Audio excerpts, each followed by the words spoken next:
You're listening to the Known Legacy Podcast, brought to you by Known Legacy Ministries. For more information, go to knownlegacy.org. Now here's your hosts, Bill and Travis. So I have a secret behind the scenes. Secret story time. So normally, I feel like I'm like a host at a talk show. NPR. Normally this is coffee, but today this is Topo Chico. Yes, we're not sponsored by them, so don't get all mad at me, okay? But anyways, I needed to get away from the caffeine because all of a sudden I started doing this. Yeah. And I was like, I almost there's a nice hot pot of coffee back there, and I was gonna grab it, and I was like, no. Topo Chico. Like mineral water. Like I was seeing sounds at this point, so I probably needed to get off the caffeine. But for the sake of the podcast, thank you very much. You guys, as always, thank you guys for checking out Known Legacy Podcast. We're so excited that you're here listening to us.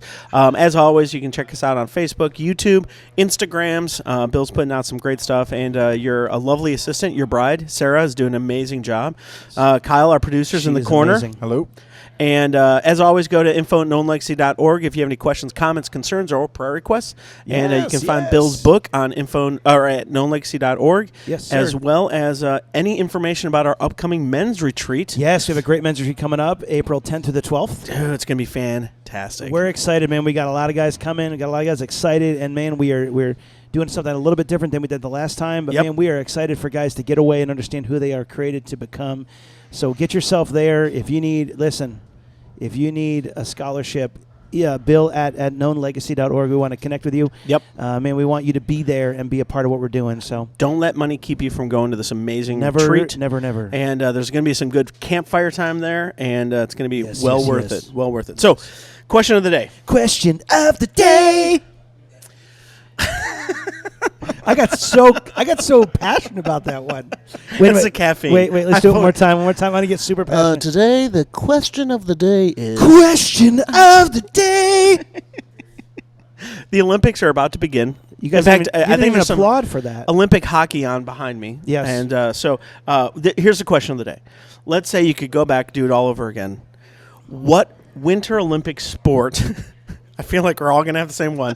What Winter Olympic sport would you be willing to commit to get skilled enough to actually make it to the Olympics? What do you mean? So not as we are now, but go back to what, 20? Well, whatever age you want. Okay. Like it could be last year, depending on the sport you choose. Like I'm never going to go downhill skiing. Like no. You know, I'm not going to be Blades of Glory and doing the mixed skating. Eddie the Eagle. Right, Eddie the Eagle. So, what is that sport? If you could go back and you could become so proficient in it, you could be an Olympic athlete. What winter sport would it be? I'll let you take it first, Kyle. He's going to take it. I'm not going to take it. Oh no, I'm going to. I want to be on the team, but I want to be on the team. I'm going to go with. I don't know what it's called. That's a good start. Is it the luge or the bobsled? Oh yeah. Because I could add some momentum. Yeah, according to Newton, you would be the winner. You don't have to really do much but hang on for dear life. Right. And so I don't know how much training's involved other than when you're supposed to lean or whatever. Okay. So that's where I'm going to go. All right. So I think for me, when I hear that, all of a sudden I go, feel the rhythm, feel the ride. Cool it's running. bobsled time. Oh, awesome. Okay. What about you, Travis? What about you? Easy peasy. And I think it's through my filter of being a 52-year-old man, and it's simply this: curling. I would love to be a curler. Like if I lived up north, I think I would join the curling team. Are you a broom man or do you have to do all of it? I don't know. I think you have to do it all, but me on a broom.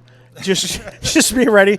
There'd be puddles in front of that because the weight of me leaning on that broom would create so much friction. It would melt through the ice is what would happen.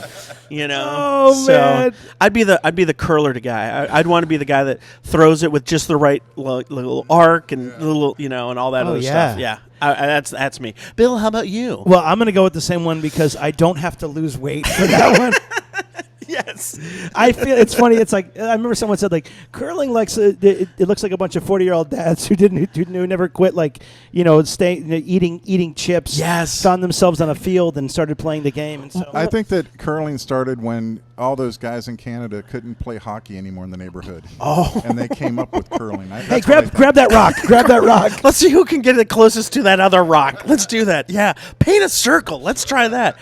I guarantee that's how it started. Oh, absolutely. And I promise you there was a 12-pack of Molson somewhere around there. Definitely a Canadian sport. No question. Yeah. Oh, so gosh. No Legacy Curling coming to a rink near you. Coming to a rink near you. And you can buy swag. We're starting next Tuesday. Tuesday. Tryouts are next Tuesday. And we might make the Olympics this year. Exactly. You never know. So, but Anyways, we do have amazing guest. We have so an amazing guest, guest. Arlene Pellicane. Please welcome her to the podcast. Hey, glad to have you on today. And I guess the question goes to you. If you had to say it again. I was kind of hoping to dodge this question. I can't put anything on my feet, so it cannot be skiing. It cannot be Blades of Glory. So, I mean, is it ping pong? Isn't that summer? I don't think. I don't know if ping pong is summer or winter, but we can accept it. Yeah, that would be my answer because I don't have to put anything on my feet. I'm Asian. I'm already there. We can accept that answer, Alec. That would be good. So I'll take it. That's awesome. Oh, it's my probably gosh. summer, but hey, thank you. You know what? Hey, it's a good one. Ping pong is great, and so I love that. That's awesome. Fantastic. This is going to be an amazing This is gonna be a podcast great already. I can podcast. tell. We already know it is, man. We are so glad. Arlene is here. She is a author and speaker, and man, she is the host of the Happy Home podcast as well. So please shout out to that. Yes. We'd love you guys to check that out. And Arlene, man, Arlene, woman. I'm sorry, it's just, but I've had a chance to read some of her book, and it's hilarious. If you get a chance to pick this up, we'll put a link in the bottom. But Arlene, share your heart for ministry. Share your heart for why you started this and kind of your whole story. Oh my goodness, I was that girl, man, that your wife when. Roll it back a few years and she's dreaming like, please, Lord, let me meet a man of God. Please let me marry a man of God. And I went through college. I worked for 4 years and I'm like, where is this man? So when it was grad school is where I met my husband, James. We've been married 27 years. Awesome. He was flipping hamburgers at New Student Orientation. And so he handed me a burger. I was like, okay. And then we actually got to know each other through an outreach of the school, which was to the nearby convalescent home. So it's very cute because we kind of started being friends and falling in love and such. You could say the genesis was at an old folks home, and then someday, Wow. we will go there to the old folks home together. Maybe, I don't know. My husband, I feel like James, this is a Hallmark movie. Yeah, exactly. My James is very into fitness, so maybe he's just gonna go straight, from the ski slope to heaven. I don't know. So I've really enjoyed being married. I've loved being married. I've loved being a wife. We have 3 kids, boy, girl. Now they're 21, 19, 16. And as I looked around me, I'm like, why are so many people like not happy in their marriages? Why are they complaining about their spouses, saying that being a parent is so hard? And I'm not saying that these things are not without challenges. Of course they are. But where is the joy in this? Where are those like simple things, rhythms? If you could get them down, you just like eliminate a lot of problems. So I really just wanted to encourage. That was the main thing. Like I wanted to get out there and say, hey, you guys, being married is actually awesome. Yes. That's why I love working with Marriage Week, marriageweek.org. You can find out all sorts of things. It's every February 7th to 14th. So to support marriage in parenting, a lot of it was that, hey, if you raise your kids in those first 5 years to read, respect you, have fun in real life, no tablets, and you just do that, you will be like, wow, this child is really quite an amazing person. And so we really try to share with people that delaying technology, addictive technology makes such a big difference in the vibe of your home. So I'm really passionate about, hey, let's make marriage easier, more enjoyable. Let's cherish it. Let's make parenting where the parent, of course we love our kids. Of course we are supportive. Of course we would go to the moon and back for them. Yeah. But we're not your best friend. Right. We're not here to cater to you. We're not going to completely forget about our marriage because all we're doing is thinking of you. So how can we get that piece? And then obviously how can we honor Christ and make him the center of it all? first off, thank you for doing that. We need more and more people in our culture raising the joy of marriage, because I feel like marriage is under attack. Absolutely. Like it has become more and more optional, and it's almost gotten to the point where it's like you're selling out or something if you're getting married. And I would love to know, with you and your work with developing the book and kind of your mission and passion, what happened in our culture? Like, how did the shift get to the point now where so many young adults are delaying marriage or just opting out of marriage because they're enjoying going to the football games or whatever by themselves or with their friends and having their me time? Yeah. Self-care time and everything else. How did that shift, and where are we at versus where we need to be? Yeah, there are these swings, and Carl Caton, who works with Marriage Initiative, talks about this, and he would be so much more eloquent about this. But he talks about how we go through these swings of, we love marriage, we want marriage, but then we go, feminist movement, no fault divorce, we don't want to be tied down, we want to be independent, and we swing again, like, let's go autonomy, let's not do this marriage thing. And now we're at a state in our culture where it's like, okay, we've done this autonomy thing, but it hasn't made us happier. And we wonder, could that swing back to, hey, we need to be connected again? So I think there's a lot of kids who have grown up and seen with their own eyes, like, this marriage thing is hard. My parents broke up. I don't want that. So we have a lot of that's happening. Right. So there needs to be that resurgence of strong families to say, I do want that. For kids to see their own family, I do want that. I will fight for that. That is a good thing. So I think the personal examples that people saw, and again, the no fault divorce, making divorce easier in our culture, just made it much more acceptable to, like, hey, that's probably a good idea. But Brad Wilcox over at the University of Virginia, he has all this research that shows, young people are told you will be happy if you get a job, if you're college educated, and you get to go home and you don't owe anything to anybody and you can do whatever you want. That's what they're told. And, social media is going to influence this, what their peers are going to influence this, movies, TV, culture, music, all of it's going to do that. But statistically, you get a 29% boost in happiness as a college grad, a 51% boost if you have a good job. So that's great. Yep. But you get a 102% boost if you're married, and a 219% boost if you're happily married. And the messaging, we have not done a good job at all in messaging to kids inside the church, outside of the church, to say, hey, that's great, get a job, get a career, but you know what? In your 20s, look for someone to marry, look for someone to commit your life to, because as a young man, that marriage is going to mature you. It's going to call on you. It's going to make you be a completely different, more amazing person than if you were to roll through that as a single man. It used to, of course, be like, it used to be very normal. Maybe like 89% of people 30 years ago in their 20s were married as men. Right. But now it's just, 30% of like 25 to 35, let's say. So to really help, it's funny, we made masculinity toxic, but then is there toxic femininity, right? It's like, we don't talk about that. So we made it like, don't be a man, it's like, wait, no, be a man. And please do go provide for that woman. Please do go protect that woman, do raise a family, and really calling men to that. And so I think a lot, obviously video game addiction, pornography, that has that's been amazingly bad for family formation. So those are definitely factors. I'm loving this. I'm loving what you're saying. I mean, 200, do you say 219%? 219% boost if you're happily married. That's awesome. That's awesome. So I guess I would say, if you could encourage the married couples out there, because I do feel like there's this concaved feeling in a lot of married couples, like, we're going to just stay in our home and we're going to love each other because it's the right thing, but we don't know how to do this. How do you help them define success in their marriage outside in this world? Like, if you could say, hey, if you're looking at this couple and they're they're in their 20s and they're young and they want to do the right thing, what would you tell them about, hey, this is what I would define success over the next 5 years, over the next 10 years?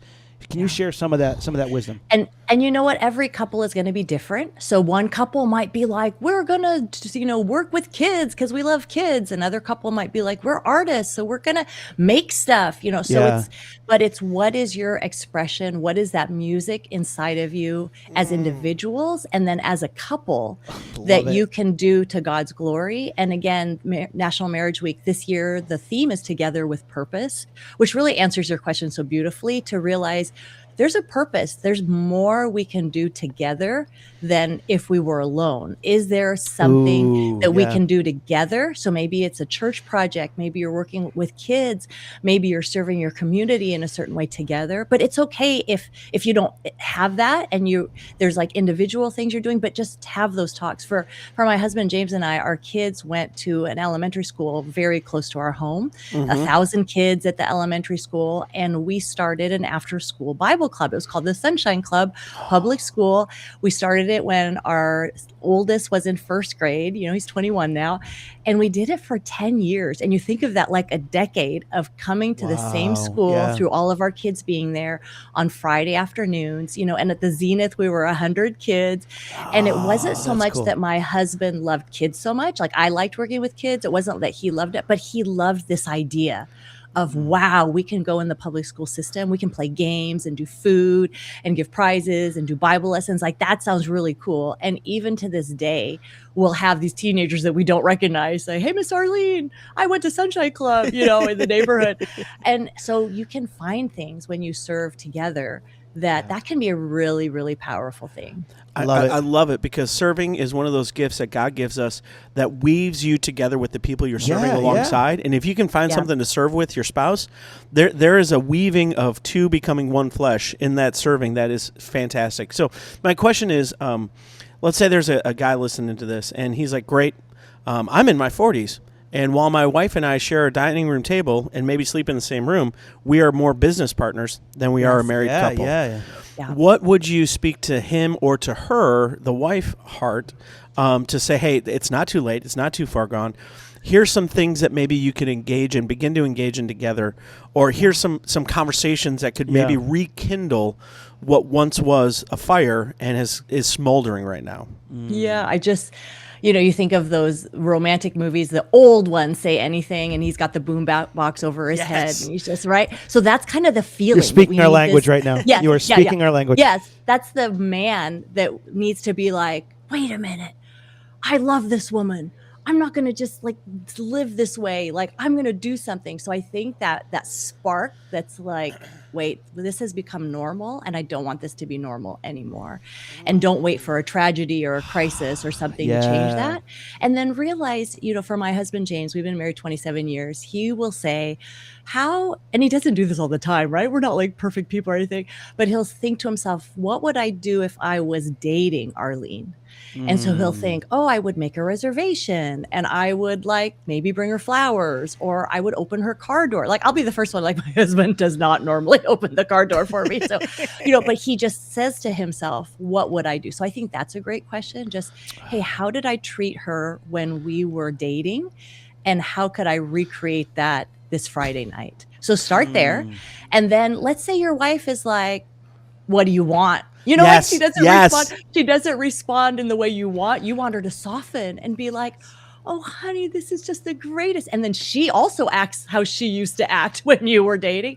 And so that is the best case scenario. And that's what you're working for. And you know what? If it doesn't work the first date, you just keep doing it over and over and over again. Keep treating her this way over and over and over again. And most likely you did not marry, Hitler's cousin, and she's gonna reciprocate. She's gonna be like, she's gonna warm up too.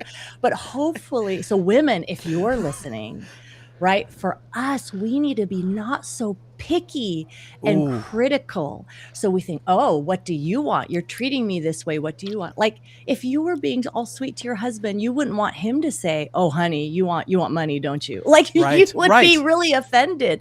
So women, we need to also realize, he's trying. Like, let's say you went to a restaurant, you didn't like the restaurant. he got you flowers, you would have picked a tulip, and he brought you roses. Whatever it is. Right. We can get so caught up in like, you didn't do it exactly right, and you should know me by now that I like these things.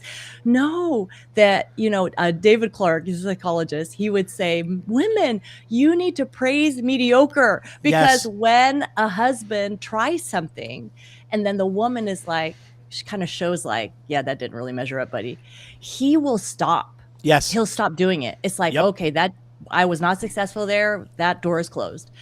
And so for us women listening, we need to be like, wow, that was really great. Thank you so much for that effort. That meant a lot to me. That was awesome. And then for you husbands, just realize we are sometimes very particular and too picky. And you just keep trying despite the like non-reaction you're getting from your wife. Well, and so the thing that I talk about in pre-marriage counseling is the power of the affirmation from the wife. It is like wind to our sails. Like, when the wife just speaks to the husband as specific as possible. Man, I really appreciate this. Yeah. Or I really love this about you. Yeah. And man, we will conquer armies by ourselves. Yeah. If we know that our wife is that wind in our sails, giving us the life and affirming. And I think you're so right. And gentlemen, I would just encourage you, man, don't give up. Like continue. And don't be afraid to ask a question, like post date, say, hey, you know what? This is I was trying this. What would you like to do next time? What would you like to have next time? And just, I had a really good friend of mine say it this way. He goes, gentlemen, once a month you should be taking your wife on a date. Once a quarter, you should be getting away for a weekend. And once every 2 years, you really need to have an escape, like just the two of you. I know it's hard with kids, but just dump the kids off someplace and have an extended vacation, just the two of you, to go through that awkwardness of like, okay, there's nothing else we can talk about on the calendar. There's nothing else we need to do business-wise. There's no other. We're just going to be with each other and see what God does with that time. And to pursue. And I think what you're talking about is like, gentlemen, never stop pursuing your wife. Yeah. And wives, never stop celebrating and breathing life into your husband because he desperately needs it. Yeah, admire. That's a great word. Well, respect, admire, like, wow. I love Yeah, this is so good because they keep coming up in my mind is that a soft answer turns away wrath. And so if there's a way that we can just gently begin to serve, and even, we were talking about this a couple podcasts ago about the idea of like going and asking the question, honey, how can I serve you better? Right. Like, hey, I'm challenging myself as a child of God. How can I serve you better? And see what she says without offense, without getting don't go with like a defensive attitude. I love what you're saying. And then guys, even now, I mean, this is gold. Like Arlene, you're throwing out gold here. I love it. Absolutely. Guys, share this with your spouse. Be like, hey, I'm learning something here. I'd love you to check this out. I've learned some really cool stuff from this podcast. Share it with them. Right. And just, and have the conversation. Because I think you've been very, very bold on ways that we sound like just, mediocre men going, women, do this. I love what you're saying. This is perfect. So keep on going. Keep on going. Well, I want to say something about the serving, because that is one of the decisions in making marriage easier is serve your spouse. And many times when we hear that, we're like, oh, like, do I really like, isn't there something else I can do? Yeah. But to realize, wait a minute, this means like, look at Jesus. He comes to serve. Right. So for women, sometimes we're afraid like, oh, if I serve my husband, I'm going to be a doormat. I'm going to lose myself. I'm going to lose my identity. He's going to make me do all these things I don't want to. And I love to remind us women, and really it's for men too. It's like, wait a minute, but was Jesus a doormat? Did Jesus lose his identity because he was a servant? And it's like, no.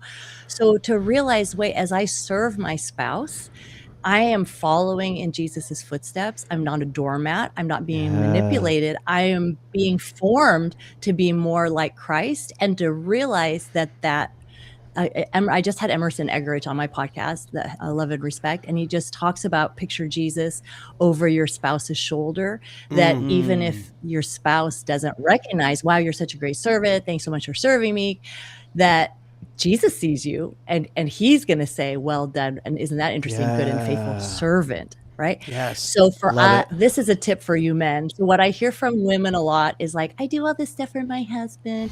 I wear the pretty dress and I give the food and I do, and he doesn't even say thank you or appreciate me. So honestly, this is like over and over and over. So men, if you will just say like, thank you so much for that. That was delicious. Or it is hard to get the groceries right and to food and like to put this in front of me before it rots in the fridge. Because I tell you what, when I leave my husband alone for a week, I find a lot of rotten food in the fridge. So, you just recognize like, honey, this is good what you've done. And I appreciate it. Honey, you look really pretty today. Yes. Sweetheart, your Love face, lovely. Just those little tiny things. It's like it takes you 3 seconds and really look for the sincere things. We're not asking you to be insincere. So Right. be sincere, but it goes a long way because then that woman, all of a sudden, now she cannot accuse you of, I serve you all the time and you don't even notice. So Right. if you will notice, you take that argument off the table for her. And I would say, gentlemen, the call is be as specific as possible as you can in that thank you.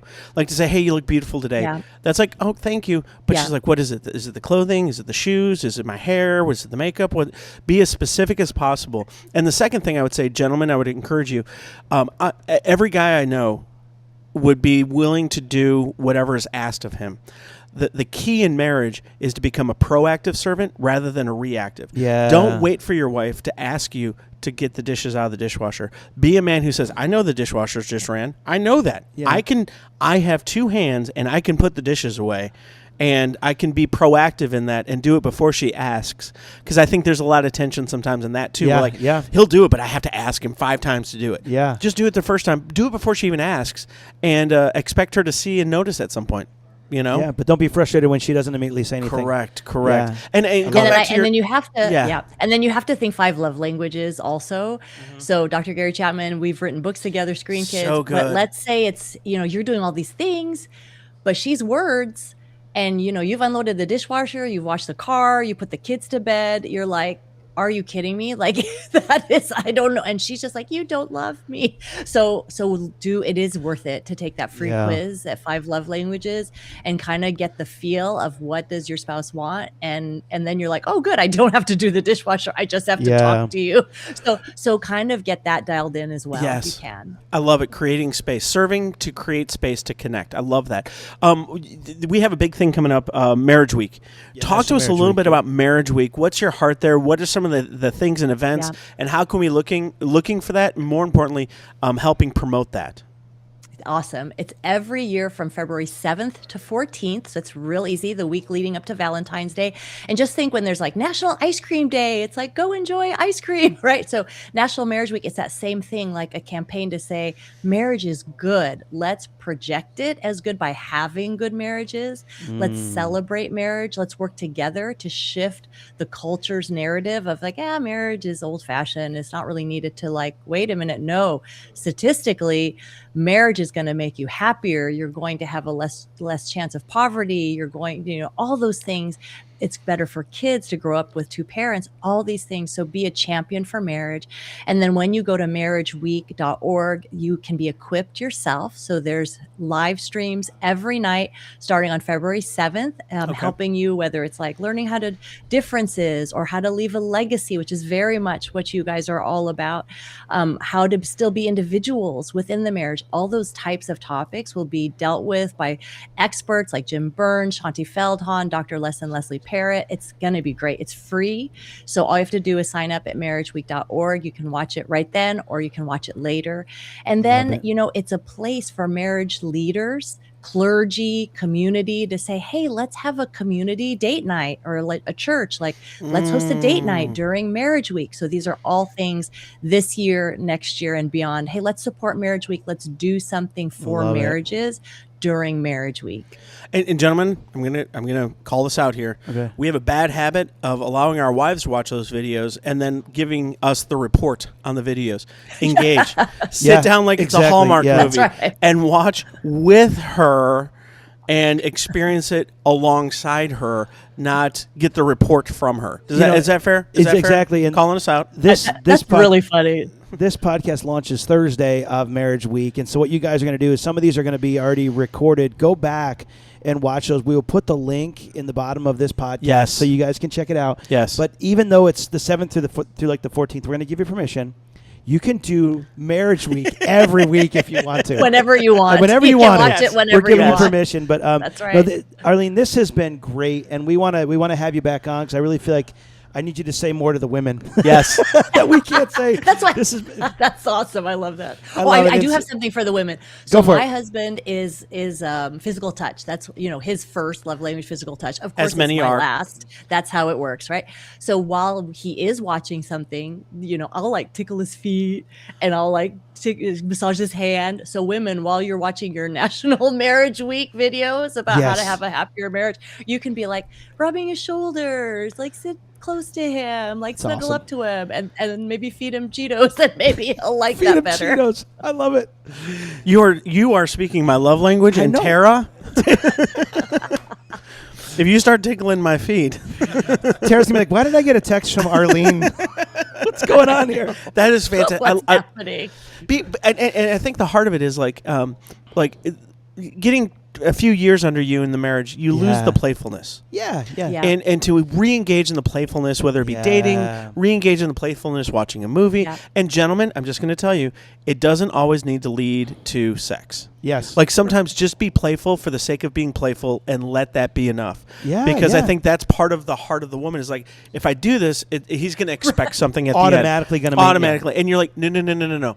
Tonight we're just going to be playful. And just that has to be enough. Like we have to get to the point where that is enough, and we celebrate and rejoice in that. I remember someone saying that success in marriage is believing that both sides of the party got a better end of the deal. Oh, and so I love this idea of like, man, if we can get back to that point where we look at our spouse and just go, "Thank you," but honestly, like look at him like, "Wow, out of all the people in the world, you chose me." You deserve better than me. You know what I'm saying? Like, what did I do? And then I look at you and go, dang, why? Like, there's days I wake up and I'm like, oh, you're still here. Thank you. And so, I mean, when you marry out of your league, which we are a part of the marry out of our league club. Yes, here, we are. Not you. Your husband definitely married way up, so don't you worry. But I'll be thinking about that about him. Good. But I mean, so I think if we walk in that kind of heart, again, with that servant's heart, wanting to connect, man, this has been life-giving. Yes, Arlene. it has. Thank you so much for your faithfulness. And I love it. As you were talking in the beginning, we have a lot of different people doing a lot of different ministries, and it just made me so thankful for the body of Christ that says, you see your calling for what you're doing, and it's valuable. And so, man, if we just all did our part, and imagine if we did that with our spouses, to come alive to who God called us to be, is a beautiful thing. So thank you for your faithfulness. And man, before we finish, Arlene, we have this segment called Fast Five that we would love to hear your answers. We have the sound effect and everything. You guys are so cool. Well, it's my ADD. These guys love me. I don't know if it's cool. But I not encourage this. I appreciate you. I like it. Giving the example of what a loving wife would do. Oh, that's wonderful, sweetheart. Very good sound. I like this sound. This is good. That takes work. You could have just skipped it, but now you gotta. I did it. That's we effort. just committed. I still think my favorite part of this whole thing is finding out is the Hitler's cousin comment. It's probably my favorite so far. I love that, Arlene. So I'm going to use that with Tara. Tara, thank you for not being Hitler's cousin. So, she's like, wait a minute, hang on a second. There's some germ. Anyways, so number one, if you could tell people to go support a cause or a ministry, what would it be and why?